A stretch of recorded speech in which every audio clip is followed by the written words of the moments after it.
like we hear about these senseless acts of violence every day. The victims are on the news for a little while, and then they can be quickly forgotten. But for those who live with the pain of that loss every day, it isn't forgotten. And one young man has found a way for their memory to live on forever through music. Things got so hectic in my city of Rochester, New York. 42 people whose lives were cut short, 42 families who will never see their loved ones. Some will only ever remember the numbers, but 22-year-old Darius DDash Taylor will always remember the names. Honestly, I feel I did it, you know what I mean?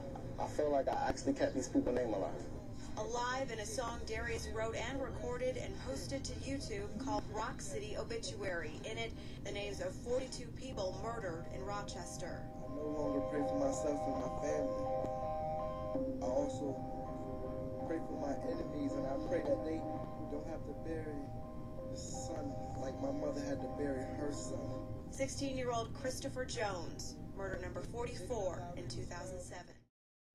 Well, November 17, 2007, my little brother Christopher C. Snake Jones, he was actually murdered in front of our house, in front of me and my mother's face.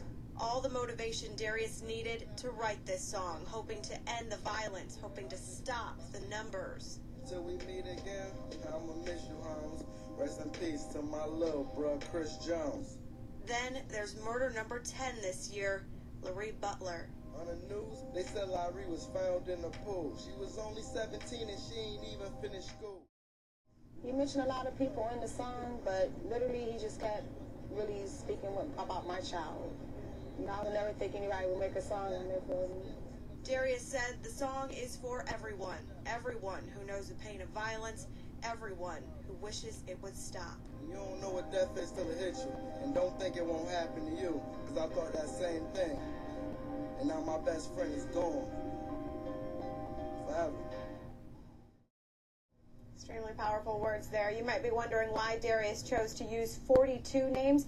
He said he could have definitely used a lot more, but that's the number he decided to stop at. I asked him how many of those 42 people he knew personally, and he said probably about 15. Now, Darius is not a professional rapper, but this was his way of letting people know that he is against all of that violence. Janet. And what is next for him?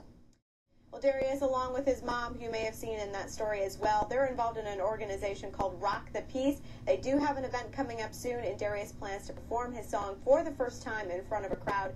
And if you do want to hear the entire song, we have a link on our website, WHEC.com. And a big thank you to Darius for what he's attempting to do in this community. Christine, Special guy. Live in our newsroom. Thank you.